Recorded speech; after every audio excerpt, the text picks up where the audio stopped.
안녕하세요, 청취자 여러분들. 저는 아웃도어 매장을 운영하고 있는 40대 주부입니다. 저에게 일어난 모종의 사건을 어딘가에 재미나게 풀어내고 싶어서 이렇게 사연을 올려보게 되었습니다. 친구들에게 이야기를 하자니 제 얼굴에 침을 뱉는 격이라 익명의 힘을 빌려서 용기를 내봅니다. 정말 남들이 들으면 콩가루 집안이라고 욕을 할 것 같은 그런 부끄러운 이야기지만 속 안에 감춰두고 있으니 속병이 날 것 같네요. 제가 이런 사연을 올려버리게 결심하게 만들어준 우리 원수 같은 시모. 앞으로 만수무강하길 기원하면서 사연을 시작해 보겠습니다. 저는 결혼 전부터 일찌감치 옷 매장에서 일을 했고, 나이 29살에 능력을 인정받아서 본사 직영점 매니저로 승진을 하게 되었습니다. 일단 30이 되지 않은 나이에 대리점도 아니고 본사 직영점의 관리를 맡는다는 것은 무척이나 이례적인 일이기도 했죠. 보통 다른 직영점 매니저분들이 50대라는 걸 감안하면 제가 어린 나이에도 윗분들의 눈에 들었다는 것이니까요. 그도 그럴 게 꽤 위치도 좋은 아울렛 매장이었는데 매출이 다른 지점에 비해 월등히 높았거든요. 그만큼 제가 고객 관리도 잘하고 언변이 좋아서 매장 운영을 잘했다는 뜻이겠죠. 그래서 능력을 인정받았고 직영점 매니저 자리를 꿰찰 수 있게 되었습니다. 지금 남편이랑은 한때 같이 일했던 직원이 소개팅을 주선해 주어서 만나게 되었습니다.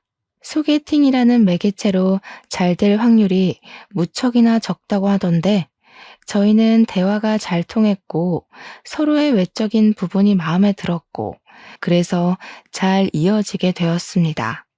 연애를 하는 동안에 싸우는 일도 거의 없었고요.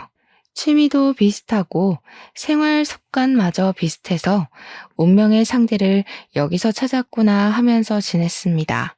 밖에 나가서 몸을 사용하며 노는 것을 싫어했고 집에 콕 들어박혀서 공포 영화를 보는 걸 좋아했고요.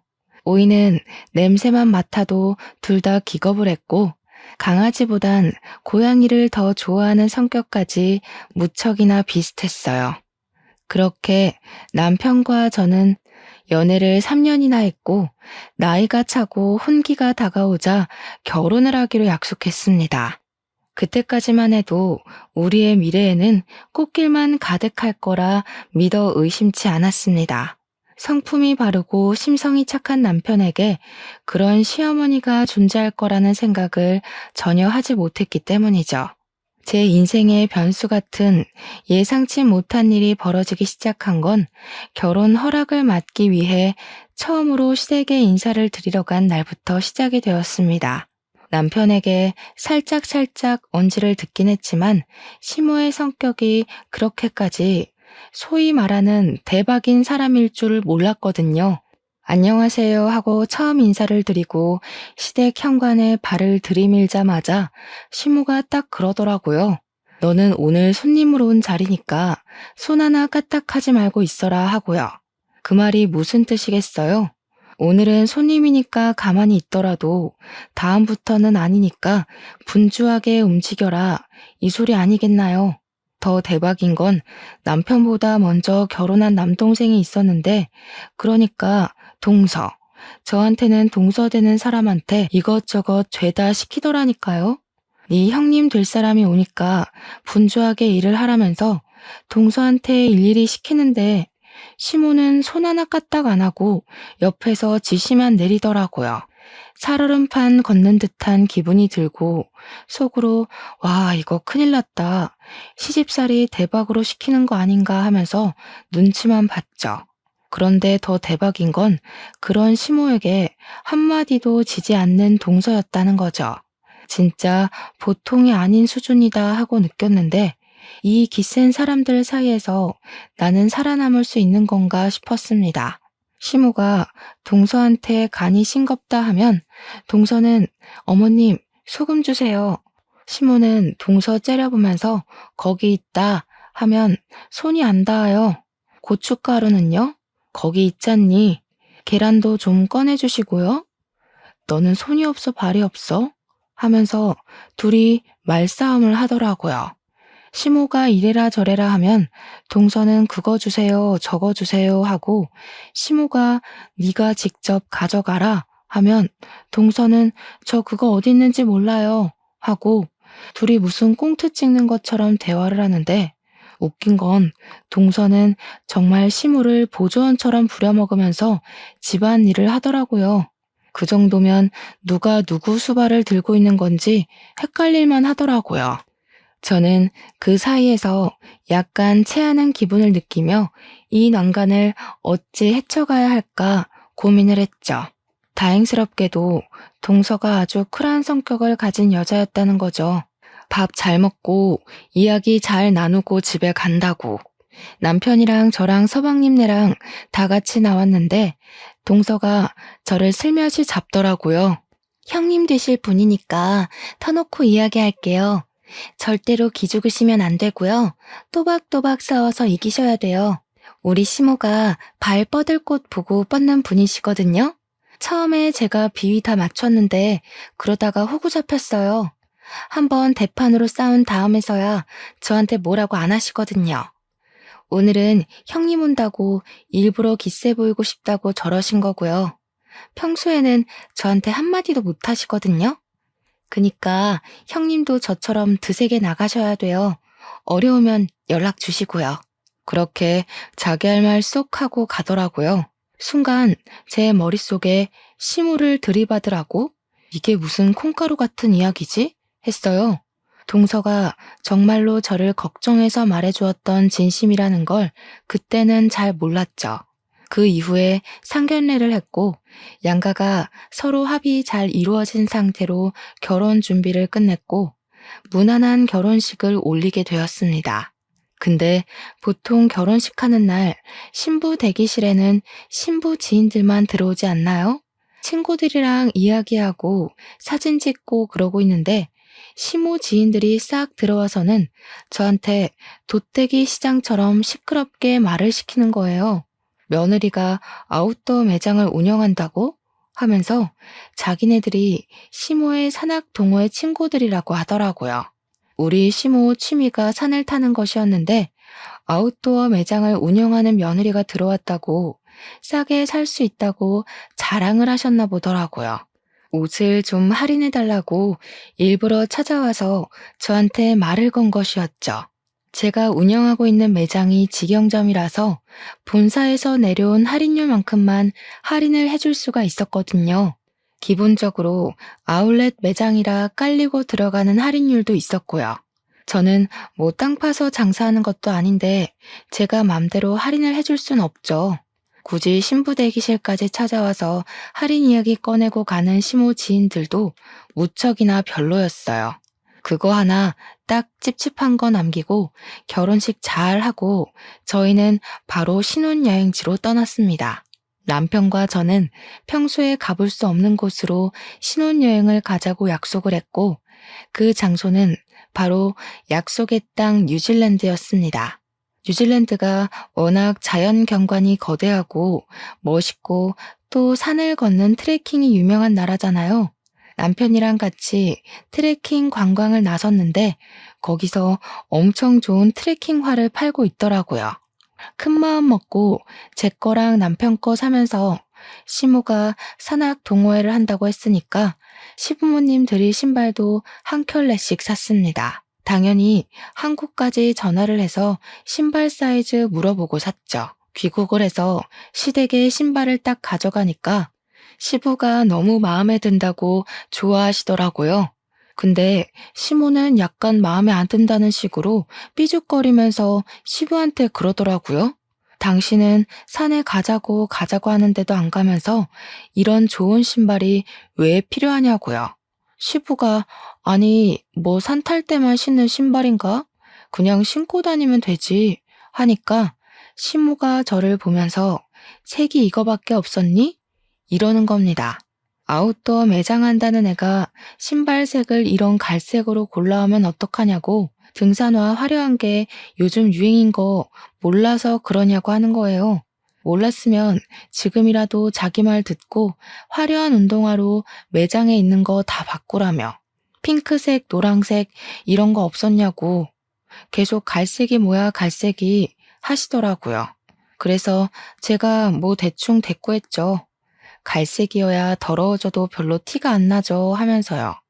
산 한 번 타면 신발이 얼마나 더러워지는데 노란색, 핑크색 타령을 하고 있나 싶었습니다. 그러더니 신발을 한번 신어보더니 너무 꽉 맞는 거 아니냐고 한 사이즈 더 큰 걸로 사오지 그랬냐고 타박을 하시대요. 사왔는데도 구시렁거릴 일인가 싶었습니다.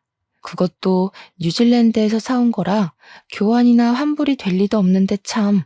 근데 그 순간 갑자기 동서의 말이 생각나더라고요. 따박따박 말대꾸를 하라고 했던 거요. 그래서 시모한테 웃으면서 이야기를 건넸죠. 마음에 안 드시는 거냐고요. 그러니까 시모가 냉큼 좋기는 한데 너네 매장에도 좋은 거 있지 않니? 핑크색. 이러시대요. 느낌이 딱 오더라고요. 이 신발도 가지고 매장에 들어온 새 신발 하나 더 챙기려는 속셈이구나 싶었던 거죠. 그래서 저는 눈치 없는 애처럼 그 신발 마음에 안 드시면 그냥 저 달라고 했어요. 제가 2개 신겠다고요. 그러고는 셀쭉하게 말했죠. 선물을 해드려봤자 불평만 하시니까 다음부터는 챙기지 말아야겠다 하고요. 시모가 저한테 뭘 그렇게까지 이야기를 하냐고 우리 매장에 있는 신발 하나 더 얹어주면 되는 거 아니냐고 하더라고요. 그래서 매장에 있는 신발 5% 할인해드리겠다고 하니까 가족끼리 신발 하나 못 주냐고 구시렁구시렁. 신발 이미 사드렸구만 뭘 그렇게 욕심을 내는지 참. 하루는 출근해서 매대 정리하면서 매출을 확인하고 있었습니다. 말일까지 제대로 정산해 놓지 않으면 꼭 중간에 구멍이 나는 일이 있더라고요. 이리저리 매출 전표 보면서 재고랑 같이 확인하고 있는데 시끌벅적한 소리가 입구에서부터 들리더라고요. 보니까 시모가 산악 동호회 친구들을 잔뜩 끌고 찾아온 것이었습니다. 낯이 익다 싶었는데 신부 대기실에 와서 할인 이야기를 하고 갔던 그 친구들 얼굴이 딱 떠오른 거였죠. 저한테 매장 구경 좀 하러 왔어 하더니 바람막이 입어보고 획 던지고 모자 써보고 뒤집어서 놓고 신발까지 신어보고 난리를 치더라고요. 우리 직원의 눈빛이 와 저거 언제 치우지? 하는 눈빛이던데 제가 다 민망하더라고요. 그러더니 다들 양말 한 켤레씩 들고 와서는 등산 양말 사러 온 거라고 할인을 팍팍 넣어달래요. 고작 5,000원짜리 양말 사면서 할인은 무슨 할인인가요? 시모가 저를 쓱 보더니 원래 양말 같은 건 사은품으로 나가는 거 있지 않냐고 그거나 좀 달래요. 6명이 거 3만원어치 사가면서 사은품 달라고 말하는 게 양심적으로 가능한 일인가요? 그래서 제가 어머님 양말 사은품은 20만 원 이상 구매하셨을 때 나가는 거라 양말 6켤레 산 걸로는 턱도 없어요 하면서 웃었어요. 일부러 하하호호 웃으면서 이야기하니까 시모도 민망했는지 가족끼리 빡빡하게 군다고 그냥 속갯말 삼키대요. 저도 땅 파서 장사하는 거 아니잖아요 하면서 시모 친구들 보면서 이해하시죠? 가격이 맞아야. 이러니까 시모 친구들도 민망했나 봐요. 저한테 나중에 우리가 와서 제대로 팔아줄게 하면서 어색한 얼굴을 하고 돌아가시더라고요. 여기서 끝날 줄 알았던 우리 시모의 진상짓은 지금부터 시작이었습니다. 제가 하루 종일 매장을 지키고 있는 건 아니었거든요. 본사에 회의를 하러 가야 할 때도 있고 쉬는 날도 존재하니까요. 일이 좀 있어서 이틀 연속으로 매장에 출근을 하지 못했는데 제가 출근을 하니까 직원이 저한테 쪼르르 달려오더니 곤란한 듯 말을 하더라고요. 무슨 일 있었냐고 진상 손님 왔었냐고 물어봤더니 반품이 들어왔는데 제 가족분인 것 같다고 조심스럽게 이야기를 하는 거예요. 내가 누구? 하고 물어보니까 시어머니요 하면서 이야기를 하는데 제가 없을 때 왔다 간 건가 싶더라고요. 직원이 저한테 제가 없을 때 와서 바람막이를 하나 사갔다가 다음날 바로 반품을 했는데 택은 그대로 있지만 옷이 너무 더럽다는 겁니다. 순간 그게 무슨 소리인가 싶어서 옷 상태를 보려고 반품 들어온 물건을 확인하는데 옷이 진짜 새 옷이 아니었어요. 옷을 사가서 바로 입고 등산을 갔다가 그대로 환불이라도 한 건지 옷에서 땀 냄새가 나는 거예요.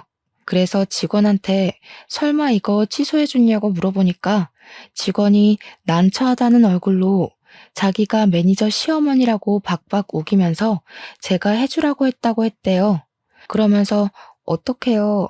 저 실수한 거예요? 하는데 직원이 무슨 잘못이 있겠어요? 아니라고 괜찮다고 하고 곧 제가 떠안게 됐죠. 퇴근하자마자 옷을 들고 시댁에 가서 시모한테 획 던졌어요. 이게 뭐냐고 모른 척 하면서 묻길래 뭐긴 뭐냐고 우리 옷 사가서 입고 반품하셨다면서요?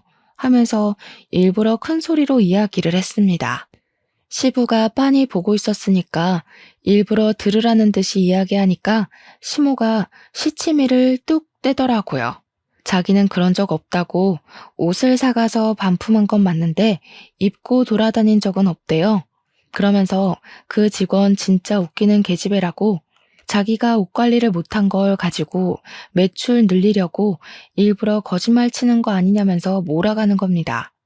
제가 일일이 옷을 보여주면서 여기에는 흙이 묻었고 여기에는 스크래치가 생겼다고 누가 봐도 입고 산탄 것 같은데 무슨 소리냐고 했죠. 제가 화가 나서 이 옷 결제하게 빨리 카드를 주시던가 현금을 달라고 했어요. 시모는 자기는 그런 적 없으니까 못 준다고 강짜를 부리더라고요. 원래 소비자 보호법에 의거해서 14일 이내로 환불되는 거 아니냐고 진상을 부리는 겁니다. 그래서 그거는 옷이 상하지 않았을 때 이야기고 지금은 상했으니까 해당 사항 없다고 돈 달라고 했어요. 씩씩거리면서 죽어도 못 준다는 식으로 이야기를 하는데 듣고 있던 시부가 무슨 그런 파렴치한 짓을 하냐고 저한테 현금을 주시더라고요. 시부라도 정상이라서 다행이지 시모의 진상짓은 넌덜머리가 났습니다. 저한테 가족끼리 왜 그렇게 빡빡하게 구냐며 대충 세탁해서 팔면 되지 하는데 열이 오르더군요. 그러고 한동안 조용한 것 같더니 한 달 뒤에 제가 쉬는 날 우리 시모가 와서 옷을 또 사가지고 가서는 반품을 했대요. 직원한테 이번에도 옷이 더럽냐고 물어보니까 그건 아닌데 하면서 말꼬리를 흐리더라고요. 무슨 일이냐 하니까 옷을 30만원치를 사가서 바로 반품을 하긴 했는데 사은품으로 증정되는 등산 모자랑 양말은 쏙 빼놓고 환불했다는 겁니다. 그거는 사은품이니까 자기 거 아니냐고 사은품까지 반납을 해야 하는 거냐 어차피 증정품 아니냐 하면서 안 주더래요. 양말하고 모자는 이미 자기가 신었으니까 그냥 자기가 갖겠다고 하면서 매니저 시어머니야 했다는 겁니다. 당연히 그 말을 듣는데 제가 열이 받지 않겠습니까? 또 시댁으로 찾아갔죠. 신부가 보자마자 이번에는 안 입고 반품했다고 당당하게 말하길래 사은품은 왜 챙겨가서 돌려주지 않냐고 했습니다. 사은품이요. 저희도 공짜로 나눠주는 거 아니고요. 매장에서 돈 주고 사서 고객들한테 감사한 마음에 드리는 거예요. 근데 어머님께서 그렇게 쏠랑 사은품만 챙겨가시면 다른 고객님 한 분은 그 사은품을 받을 수가 없잖아요. 우리가 땅 파서 장사하는 거 아니라고 몇 번을 말씀드려요? 저희 매장에 찾아오지 마세요. 어머님한테는 저 더 이상 물건 안 팔겠습니다. 우리 직원한테도 말해놨으니까 다음에 또 오시면 경찰 부르던가 할 거예요. 아시겠어요? 그렇게 이야기를 하니까 시모가 저한테 씩씩거리면서 너 내가 무서운 줄 모르고 막 나가는구나 하는 겁니다. 저도 참지 않고 버럭하면서 이야기를 했죠. 무섭긴 누가 무섭냐고요. 시모가 갑인 줄 알고 그러냐고. 나한테 무서운 건 우리 회사 사장님 말고 없다고. 이러다가 내가 잘리게 생겼는데 뭐가 어쩌고 어째요? 하면서요. 일부러 시모 자존심 상하라고 내가 시모 아들보다 돈 더 많이 번다고 고작 중소기업 과장이 나보다 더 능력이 있겠냐, 뭐가 있겠냐고요, 했죠. 시모도 지지 않고 저한테 지금 우리 아들 무시하냐고 소리를 지르길래 시모가 잘하면 내가 무시할 일이 뭐가 있겠냐고 맞받아쳤어요. 시모가 나한테 잘하면 나도 당연히 시모 아들한테 잘하지 않겠냐고 하니까 입만 삐죽이고 아무 말도 못하더라고요. 옆에서 보고 있던 시부가 저한테 말 잘했다고 시모한테는 왜 안 하던 짓을 자꾸 해서 며느리 쪽팔리게 만드냐고 한 소리 하셨어요. 시모가 시부를 보면서 이 집안에 자기 편은 하나도 없다고 밖에 나가서 자기 편 만들어 와야겠다고 하더라고요. 이걸 그냥 나만 알고 있어야 하나 고민을 하다가 결국 동서한테 전화를 걸어서 이야기를 했죠. 그러니까 동서가 엄청 잘한 거라고 그렇게 100번을 말해야 겨우겨우 알아듣는다고 하더라고요. 자기는 백화점 속옷 매장에서 일을 했었는데 결혼하고 얼마 되지 않아서 팬티를 사가서 입어놓고는 환불을 하러 왔대요. 동서가 입던 팬티는 환불 안 된다고 고래고래 소리치면서 이야기를 했더니 그제야 쪽팔린 줄 알고 돌아갔다고 했대요. 백화점 매장에 블랙 컨슈머로 등록까지 시키고 백화점에서 따로 관리 대상으로 분류하게 했더니 그제야 찾아오지 않더라며. 와, 너무 충격적이지 않나요? 입던 팬티를 환불하러 오는 게 말인지 방귀인지 상상 초월이었습니다. 그렇게 제 말을 잘 알아들은 줄 알았던 시모는 제가 쉬는 날 골라서 또 매장에 찾아왔더라고요. 도대체 어디에 신복을 숨겨놓은 건지 제가 쉬는 날은 기가 막히게 알고 찾아오더라고요.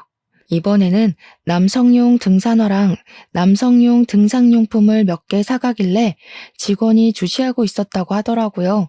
근데 의외로 환불이 들어오지 않았고 가격도 후려치지 않고 제값 주고 사갔다고 이야기를 하더라고요. 그래서 저는 시모가 웬일이지 남성용 등산용품은 왜 사간 거지 싶었죠. 시부가 등산에 취미가 없어서 시모 혼자 친구들이랑 다니는 거였거든요. 이제 시부도 등산을 가나 싶어서 부부가 같이 취미 생활을 하시려나 보다 이건 좀 부럽다 하면서 생각을 했죠. 우리 남편이랑 저랑은 아무래도 시간이 잘 맞지 않아서 결혼 이후에는 취미 생활을 즐기지 못했거든요. 어차피 밖에 나가서 몸을 쓰는 취미 활동을 하는 것도 아니긴 해서 집에서 영화나 보고 게임이나 하고 하는 게 전부지만요. 시부모님이 매번 싸우기만 하는 줄 알았는데 취미 생활을 같이 한다고 하니까 부러웠죠 뭐. 시모가 오랜만에 가족들 한데 모여서 밥 먹자고 하길래 시댁에 방문을 했는데 저는 매장을 운영하는 사람이니까 딱 보면 알잖아요. 등산화 모델명만 봐도 어떤 신발인지 눈에 들어오는 그런 안목이요. 분명 신발도 사가고 용품도 사갔는데 현관에서 신발장을 둘러보는데 그 신발이 없더라고요. 그래서 뭐지? 싶어서 시모한테 남성용 등산화 사가셨다고 들었는데 아버님이랑 등산 다니시는 거 아니었어요? 하고 물어봤죠. 시모가 순간 당황해하면서 아니라고 그거 우리 동호회 사람이 생일이어서 선물하려고 산 거였다고 하더라고요. 우리 시모 같은 짠순이가 20만 원짜리 신발을 선물한다는 게 무척이나 의외였습니다. 그래도 뭐 같이 등산 다니고 돈독한 친분이 있는 사람이면 그럴 수 있겠다 싶었죠. 근데 사건이 와장창 터지고 만 것입니다. 2달 뒤에 시부가 남편한테 연락을 해서는 신세한탄을 하면서 시모랑 이혼을 하기로 했다고 통보를 했대요. 그 이야기를 전해 들은 저와 서방님네는 놀래서 시댁으로 찾아갈 수밖에 없었죠. 두 분이 방금 전까지 싸운 건지 씩씩거리면서 문을 열어주는데 남편이 다짜고짜 이혼이 무슨 소리냐고 물어봤어요. 그러니까 시부가 부들부들 떨면서 네 엄마 바람났다 하면서 사진을 보여주더라고요. 시모가 웬 남자랑 같이 팔짱을 끼고 등산을 하고 같이 차를 타고 저수지에서 낚시도 하고 커플룩으로 차려입고 데이트를 하는 사진들이었습니다. 그러면서 시모가 소름 끼친다고 이런 걸 따라다니면서 어떻게 사진을 찍을 생각을 하냐고 당신 의처증이냐고 화를 내대요. 그 사진을 보는데 등산복이며 등산화며 용품이며 너무나도 눈에 익은 물건들이 있더라고요. 우리 매장에서 사갔던 그 용품들이며 옷이며 알고 보니 내연남한테 사주려고 반품도 안 하고 제값 주고 사간 것이었습니다. 제가 어이가 없어서 이거 다 저희 매장에서 사간 물건이네요 하니까 시모가 뭘 그런 걸 입 밖으로 꺼내냐면서 성질을 부리더라고요. 시부가 눈 돌아가지고 당신 미쳤냐고 며느리 매장에서 내연남 줄 선물을 사가? 이러더라고요. 당장 이혼하자고 당신 같은 여자랑 하루도 더 살고 싶지 않다고 진절머리를 치셨습니다. 그러자 시모가 놀래서 아니 당장 자기 보고 어딜 가서 살라고 이혼을 하자는 거냐고 소리를 꽥 지르니까 시부가 자기 알 바 아니래요. 내연남 집에 가서 살든 밖에 나가서 얼어 죽든 마음대로 하자고 당장 우리 집에서 나가라고 내연남이 호랩이라며 하더라고요. 그 집 가서 엄마 노릇하면서 하하호호 살면 되겠네 하는데 부부싸움 살벌하게 하시는 거 있죠? 시모가 자기가 못할 것 같냐면서 자식들이 말리기도 전에 짐을 싸서 획 나가버렸어요. 물론 아무도 말릴 생각이 없긴 했지만요. 남편이고 도련님이고 시모의 바람이 무척이나 충격이었나 보더라고요. 결국 두 분 나이 67세에 협의 이혼을 했고요. 위자료랑 재산 분할은 그냥 없는 셈 치고 이혼만 하기로 했다고 하셨습니다. 그리고 정말 충격적이게도 시모는 진짜 내연남의 집에 들어가서 살림을 차렸다는 겁니다. 우리 남편이 전화해서 어디서 뭐 하면서 살고 있냐고 아빠한테 지금이라도 싹싹 빌고 집에 들어가라고 연락을 했더니 시모가 웃더래요. 자기가 왜 그래야 하냐며 너무너무 행복해서 미칠 것 같다고. 더 충격적인 건 내연남의 딸을 우리 딸 하면서 부른다는 겁니다. 우리 딸이랑 데이트도 하고 딸 키우는 재미가 있다면서 너도 새아빠 한번 만나볼래? 하면서 남편한테 이야기를 했대요. 남편이 식겁을 해가지고 누가 새아빠냐고 화를 내니까 자기랑 내연남이 결혼하면 너한테 새아빠 되는 거지 했대요. 남편은 우리 엄마가 그런 사람인지 몰랐다면서 충격에 부들부들 떨었죠. 그런데 더 충격적인 건 아직 남아 있습니다. 시모가 어느 날 우리 부부하고 서방님네 부부를 불러서 같이 밥 먹자고 식당에 데려가셨어요. 좀 고급진 그런 식당 있잖아요. 룸으로 딱딱 막혀있는. 불러서 나갔더니 거기에 시모만 있는 게 아니라 웬 여자랑 시모 내연남이 떡하니 자리 잡고 있더라고요. 시모가 그 여자애한테 인사하라고 너네 오빠랑 올케 언니들이야 하면서 우리 보고는 얘가 신우되는 아이니까 친하게 지내라고 하는 겁니다. 우리 넷은 자리에 앉지도 못하고 어이가 없어서 숨만 쉬고 있었는데 시모가 그러더라고요. 오늘 너네 새아버지 생신이시거든. 자식들하고 며느리하고 자랑도 좀 할 겸 친해지라고 불렀어. 아이고, 든든한 아들이 둘이나 생겨서 노후 걱정 없이 편안하겠어. 둘이 북치고 장구치고 다 하는데 정신 나간 거 아닙니까? 우리 남편이 열이 받아서 눈에 핏발을 세운 채로 이야기를 했죠. 누가 누구 노후를 책임진다고 이런 개소리를 정성스럽게 하십니까? 어머, 얘. 못 배워먹은 사람처럼 새아버지한테 그게 무슨 말버릇이니? 당장 사과드려. 남편이랑 서방님은 사과는 무슨 얼어 죽을 사과냐고 이런 자리인지 모르고 나온 거니까 두 번 다신 이런 자리 만들지 말라고 엄포를 놓았습니다. 한 번만 더 이런 경우 없는 짓 하면 신모고 나발이고 인연 끊겠다고 선언을 했죠.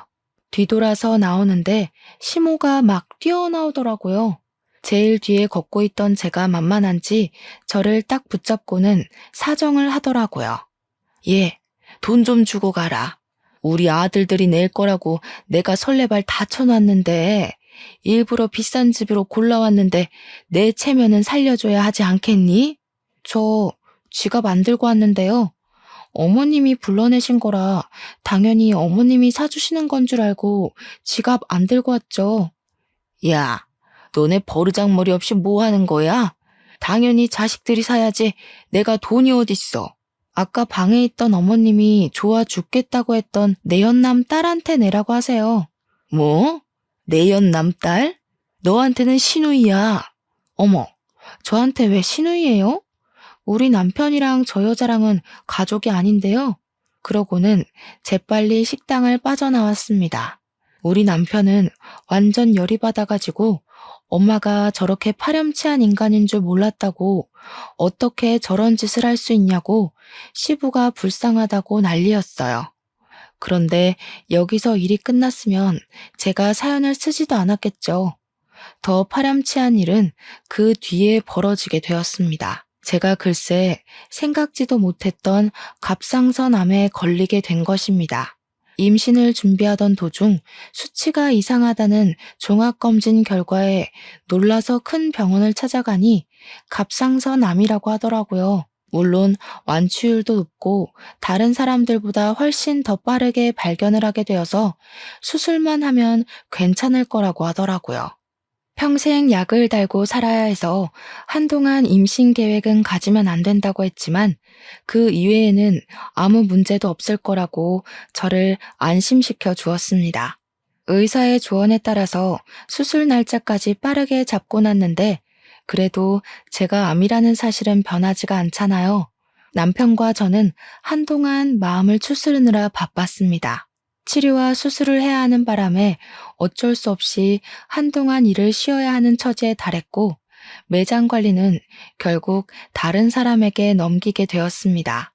본사에서는 수술 이후 경과가 좋아지면 다른 매장을 주겠다고 했지만 제 첫 매장이다 보니 애착이 가는 건 어쩔 수 없었어요. 그래도 피곤하면 안 되고 컨디션 조절을 잘 해야 한다고 해서 일을 할 수 없게 되었죠. 인수인계까지 마치고 본격적으로 치료가 시작되는 주까지 일을 도와주기로 했습니다. 본사에서는 일단 퇴직을 하게 되는 것이라 퇴직금까지 받아갈 수 있었습니다. 집에서 쉬려고 하니까 영 좀이 쑤시더라고요. 그런 와중에 무슨 일 때문에 매장을 방문했는지 모르겠지만 시모가 또 그 매장에 방문을 했나 보더라고요. 직원에게 연락이 왔는데 당당하게 들어가서 내가 여기 매니저 시어머니인데 했다는 겁니다. 그런데 매니저가 변경이 되었잖아요. 새로 들어온 매니저가 저는 시어머니가 없는데요? 한 거죠. 시모가 놀래서 우리 며느리 어디 갔냐고 하니 직원이 모르셨냐고 몸이 안 좋아서 퇴직을 하셨다고 이야기를 한 겁니다. 저한테 혹시 실수한 거 아니냐고 연락이 온 건데 그냥 잘했다고 했어요. 시모는 머리를 그때부터 굴리기 시작했나 봐요. 쉬는 것도 아니고 퇴직이라고 하니까 어디 아파도 단단히 아프구나, 죽을 병이라도 걸렸나 싶었던 거죠. 우리 남편한테 전화해서는 걱정스러운 말투로 우리 며느리 어디가 아픈 거냐고 큰 병이냐고 꼬치꼬치 캐묻고 난리를 쳤대요. 며느리 건강 걱정 한 번 안 할 것처럼 굴던 사람이 막 걱정돼 죽겠다고 이야기를 하니까 남편도 마음이 좀 풀어졌나 봐요. 큰 병은 아니라고 초기에 발견해서 수술만 하면 된다고 갑상선암이라고 이야기를 한 거죠. 그러니까 걱정 마시라고 다 괜찮아질 거라고 이야기를 했더니 그제야 아 그러니? 알겠다 하고 전화를 뚝 끊더래요. 걱정했던 것 치고는 너무 빠르게 알겠다고 하고 전화를 끊어서 좀 찝찝하다고 하더라고요. 알겠다고 시모한테 연락 오면 말해주겠다고 남편에게 이야기를 한 뒤 집안일을 좀 하고 쉬고 있었어요. 그런데 딱 타이밍 좋게 시모한테서 연락이 온 거죠. 아무렇지 않게 여보세요 하고 전화를 받으니까 시모 목소리가 들떠서 전화를 했더라고요. 예, 우리 아들이 그러는데 너 갑상선암이라며? 내가 좀 알아보니까 그거 수술비도 별로 안 비싸고 애후들도 다 좋다고 하더라. 거기다가 너 퇴직금까지 빵빵하게 받고서는 일 그만뒀다고 하더라. 어디 아픈 데는 없냐, 몸은 좀 괜찮냐 물어볼 줄 알았는데 영 딴소리만 나오길래 그래서요? 하고 대꾸를 했죠.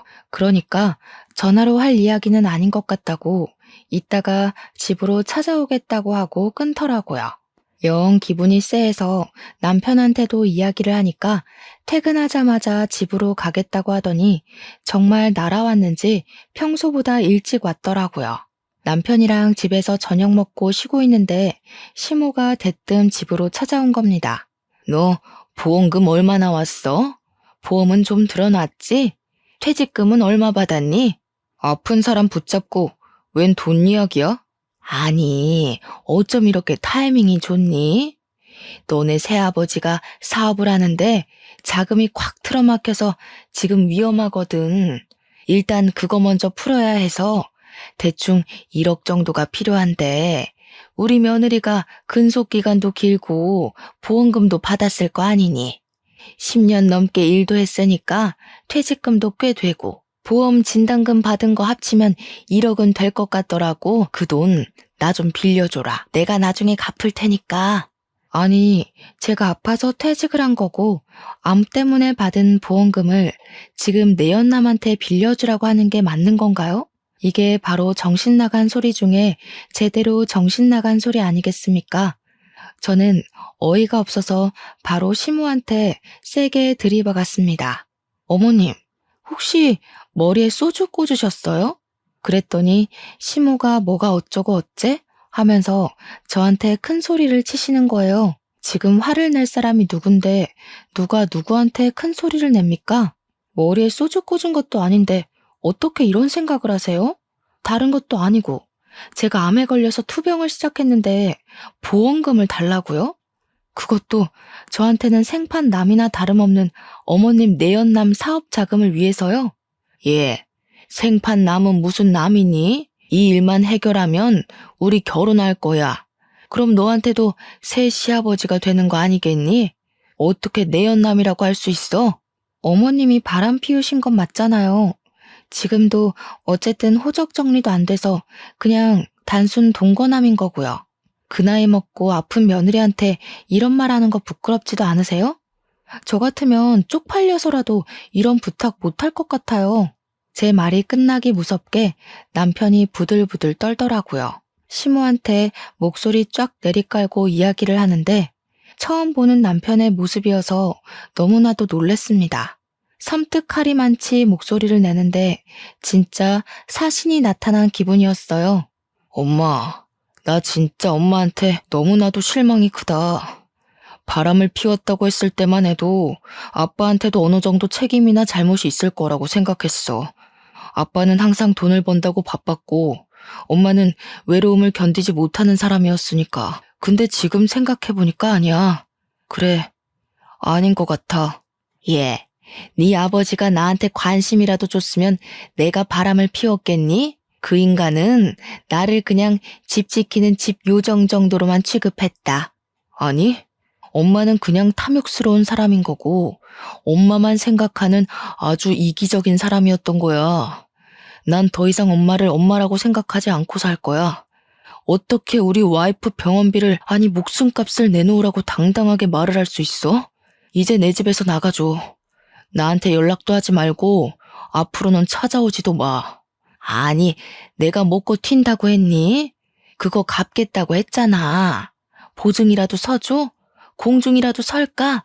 나가라고. 꼴도 보기 싫다고 했잖아. 내가 엄마 자식이라는 게 부끄럽다니까? 남편이 시모를 향해서 소리를 꽥 지르면서 눈에 핏발을 세우고 이야기를 했습니다. 생전 소리 한번 지르지 않던 아들이 자기를 향해서 소리를 지르니까 시모가 많이 놀란 것 같더라고요. 아니, 왜 소리를 지르고 그러냐면서 자기도 이제 너를 자식으로 생각 안 하고 살 거라고 괜히 자존심을 부렸어요. 더럽고 치사하다고 끝까지 구시렁거리면서 집 밖으로 나가더라고요. 남편은 그날 혼자 화장실에 틀어박혀서 나오질 않더라고요. 저한테 보여주기 부끄러운 모습이었는지 제가 잠자리에 들고 나서야 나와서 자더라고요. 조금 울었는지 다음날 눈이 부어 있던데 저도 남편이 얼마나 수치스럽고 화가 날지 가늠이 돼서 더 이상 말을 꺼내지 않았습니다. 아무리 그래도 친모가 그런 식으로까지 나올 거라고는 생각도 못했겠죠. 옆에서 지켜보는 저도 사람이 아니다 싶었는데 친모를 바라보는 우리 남편은 얼마나 속이 터졌을까요? 저는 말없이 남편 옆을 지키면서 힘이 되어주기로 했죠. 제가 암과 싸우면서 남편이 제 옆을 지켜주기로 한 것처럼요. 그리고 며칠 뒤에 동서에게서 연락이 왔습니다. 형님, 시모가 1억을 빌려달라고 저한테 찾아왔던데 형님한테도 그랬어요? 그거 빌려준 거 아니지? 어쩜 그 부탁을 동서한테까지 찾아가서 했대? 형님, 저희가 여윳돈 1억이 어디 있겠어요. 저한테 뭐라는 줄 아세요? 형님 암보험금이랑 퇴직금 달라고 했더니 2년을 끊자고 했다면서 형님이랑 아주버님이랑 아주 쌍으로 못된 것들이라고 당당하게 이야기를 하시더라고요. 남편이랑 저랑 그 소리 듣고 정신 나간 거 아니냐고, 남편이 노망 났냐고 썩 꺼지라고 했지 뭐예요? 우리 남편은 앞으로 얼굴 안 보고 살 거라고 연락도 하지 말고 찾아오지도 말라고 했어. 동선에는 우리도 똑같아요. 이미 아주버님이 남편한테 미리 이야기를 했었나 봐요. 돈 빌려달라고 찾아오면 집에 들이지도 말고 쫓아내라고요. 우리 남편이 아주버님 말이라면 껌뻑 죽잖아요. 집에 들어오지도 못하고 쫓겨나셨어요. 저는 동서한테 그래 다행이다, 잘했어 하고 칭찬을 해줬습니다. 우리 부부는 시모를 없는 사람이다 생각하고 지내기로 했다고 동선에도 그렇게 하라고 전했죠. 그러니까 동서가 마지막으로 딱 그 말을 하대요. 사람이 욕심부리고 이기적으로 굴면서 자기 생각만 하고 살 때 알아봤어야 했다고요. 그렇게 통화를 마무리하고 나서 저도 마음을 완벽하게 비웠습니다. 그 뒤로 한동안 조용했던 일상을 보내고 수술을 받고 회복을 하던 와중이었습니다. 수술 후 2개월이 지나기도 했고 오랜만에 시부한테 반찬이나 가져다 드리려고 보자기에 반찬통을 싸서 시댁에 찾아갔어요. 그런데 시댁 문간 앞에서 시모가 울고불고 그러고 있더라고요. 문은 꽉 닫혀 있고. 시모가 저를 쓱 보더니 퉁퉁 부은 눈으로 반찬 싸들고 온 거냐고 잘 됐다고 문 좀 열어보라고 하더라고요. 제가 미쳤다고 시부가 닫아둔 문을 열겠습니까? 바로 경찰을 불렀습니다. 경찰차가 요란한 소리를 내면서 찾아왔고 시모는 저한테 네가 부른 거냐고 사색이 되어서 묻더라고요. 집 앞에 경찰차가 오고 소란스러워지니 그제야 시부가 문을 열어줬어요. 저한테 경찰 부른 거야? 하길래 네 했더니 시부가 잘했다고 칭찬을 해주셨습니다. 고 경찰 양반, 저 망할 옆에 내가 남의 집에 주거 침입하려고 했으니 잡아가시오. 아니 여보, 남의 집이라니 어떻게 이 집이 남의 집이야? 우리 집이지. 오호, 이혼을 했으면 남이지. 그 동거남은 어쩌고 여기 와서 같이 살자고 한 번만 봐달라며 울고불고 빌어? 경찰분들 수고 많으십니다. 저 옆에 내 당장 데려가서 가둬버리쇼. 경찰은 이미 신고가 들어왔고 주거 침입이라는 명분이 있어서 어쩔 수 없다며 시모를 끌고 가셨습니다. 저는 시부한테 반찬을 잘 전해드리고 집으로 돌아왔고 그날 저녁 시부에게서 연락이 왔어요. 경찰이 조사를 끝냈다고 시부한테 연락을 주면서 사건의 전말을 알게 되었습니다.